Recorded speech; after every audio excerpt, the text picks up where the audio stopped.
ছাব্বিশে August DA মামলার শুনানির একটি বড় আপডেট এই মুহূর্তে সামনে এলো।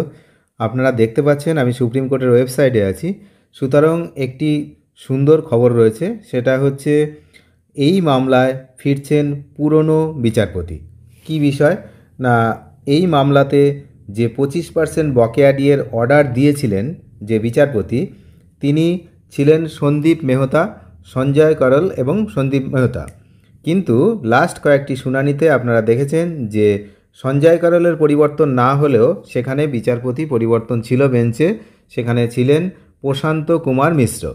কিন্তু এই যে 26 তারিখের জন্য যে লিস্টেড হয়েছে মামলা, সেই মামলা আমরা সরাসরি দেখব এবং সেখানে দেখব যে প্রশান্ত কুমার মিশ্র, ওনার পরিবর্তে পূর্বের বিচারপতি সন্দীপ মেহতা তিনি কিন্তু আবার ফিরছেন। এটা কিন্তু একটা আশার আলো জাগিয়েছে, যেহেতু এই 25% বকেয়া দিয়ে মেটানোর যে রায় ওনার হাত ধরেই হয়েছিল।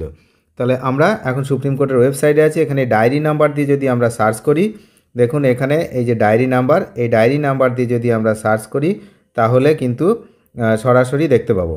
এখানকার ডায়েরি নাম্বারটা হচ্ছে আপনার 35292। তাহলে ডায়েরি নাম্বারটা 35292 অফ 2022। ইয়ারটাকে এখান থেকে 2022 সিলেক্ট করতে হবে। তারপরে এখানে ক্যাপচাটা ফিল আপ করতে হবে, যেমনটা আমি আগে অনেক ভিডিওতে দেখিয়েছি, যে আপনারা নিজেরাই কিন্তু সার্চ করে দেখে নিতে পারেন। এবার এই যে এখানে সার্চ অপশানে সার্চ করলেই কিন্তু বেরিয়ে যাবে এই যে সুপ্রিম কোর্ট অফ ইন্ডিয়ার এই the state of West Bengal, আর এখানে হচ্ছে confederation of state government employees West Bengal. তো এবার এখানে এই যে ভিউ, এই ভিউতে আমরা যদি ক্লিক করি তাহলে পুরো ডিটেলসটা এই যে বেরিয়ে যাবে। এই হচ্ছে আপনার সামনে ডিটেলস হাজির। এখানে দেখুন এই যে আমাদের ডায়েরি নাম্বার রয়েছে, কেস 2022 এর ডায়েরি নাম্বার এটা। আর এই জায়গাতে আর একটা জিনিস আমরা পরিষ্কার দেখব, আসল পয়েন্ট এই ভিডিওর, সেটা হচ্ছে এই পজিশানটা।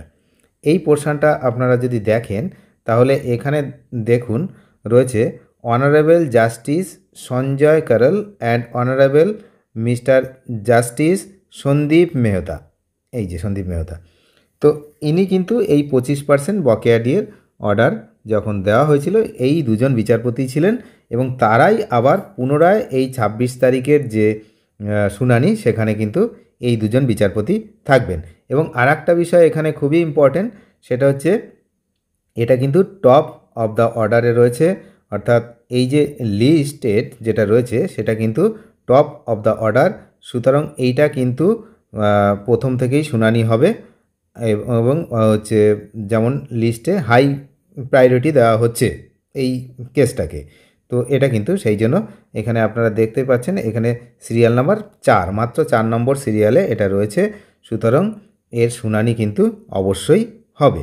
এবার এখানে যদি আমরা একটু আর একটা জিনিস দেখে নিই, যে বিষয়টা আমি বলছিলাম যে আর্লিয়ার কোর্ট ডিটেলস, এই আর্লিয়ার কোর্ট ডিটেলসে গিয়ে যদি আপনারা দেখেন যে আর্লিয়ার কোর্ট ডিটেলসটা এখানে কিন্তু পরিষ্কার রয়েছে, যে আর্লিয়ার কোর্ট ডিটেলস পুরো ডিটেলস এখানে রয়েছে।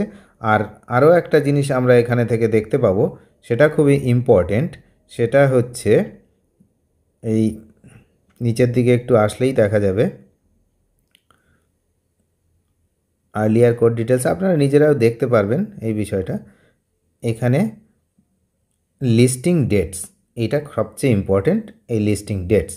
তো লিস্টিং ডেটসে যদি আমরা ক্লিক করি তাহলে এইখানে পরিষ্কার এই যে দেখতে পাচ্ছেন 26/8/2025, এখানে top of the list, top of the list, very important, top of the list. আর fix date by court, fix date by court খুবই ইম্পর্টেন্ট। এই যে justice Sanjay Karol and justice Sandeep মেহতার বেঞ্চে এই কিন্তু শুনানিটা হবে। এবং তার আগের যে শুনানিগুলো হয়েছে সেগুলো কিন্তু এখানে পরিষ্কার লেখা রয়েছে। এই যে দেখুন 12/8 ছিল হচ্ছে honourable justice Sanjay Karol and justice প্রশান্ত কুমার মিশ্রা। তো এই হচ্ছে বিষয়, প্রশান্ত কুমার মিশ্রা আর জাস্টিস সঞ্জয় করল এই বেঞ্চে। আর আগের সব শুনানিগুলোতে সব দেখেন 6 6 আগস্ট যে শুনানি, সেখানেও দেখুন 6-8 এটাও হচ্ছে এরকমই ছিল, এই দুজন বিচারপতিই ছিলেন। তো এটা হচ্ছে একটা ভালো খবর যে এই মুহূর্তে এই মামলার শুনানি আবার পূর্বের বিচারপতিরা করবেন। এটা কিন্তু একটা ভালো বিষয় যে 4 নম্বর আইটেমে রয়েছে। আর তাৎপর্যপূর্ণ বিষয় যেটা হচ্ছে, সাধারণ তালিকায় প্রথম দিকে থাকা যে মামলাগুলো বিস্তারিতভাবে শোনার জন্য পর্যাপ্ত সময় পায়। তা সেক্ষেত্রে কিন্তু এই মামলাটি শোনার জন্য পর্যাপ্ত সময়ও কিন্তু পাওয়া হবে। এবং দীর্ঘদিনের লড়াই, এই দীর্ঘদিনের লড়াইয়ে কি হয় আমরা 26 তারিখের দিকে নজর রাখছি। আপনারা নজর রাখুন। তাহলে সবচেয়ে ভালো খবর সেটা হচ্ছে, যে দুজন বিচারপতির হাত ধরে এই ডিএ মামলার রায় হয়েছিল যে 25% বকেয়া ডিএ মিটিয়ে দিতে হবে, সেই দুজন বিচারপতির কাছেই যখন আবার পুনরায় এই মামলাটা আসছে, এটা একটা গুরুত্বপূর্ণ বিষয়। অনেক ধন্যবাদ শেষ পর্যন্ত দেখার জন্য। চ্যানেলে যারা নতুন তারা অবশ্যই চ্যানেলটিকে সাবস্ক্রাইব করে সঙ্গে থাকবেন। Thank you.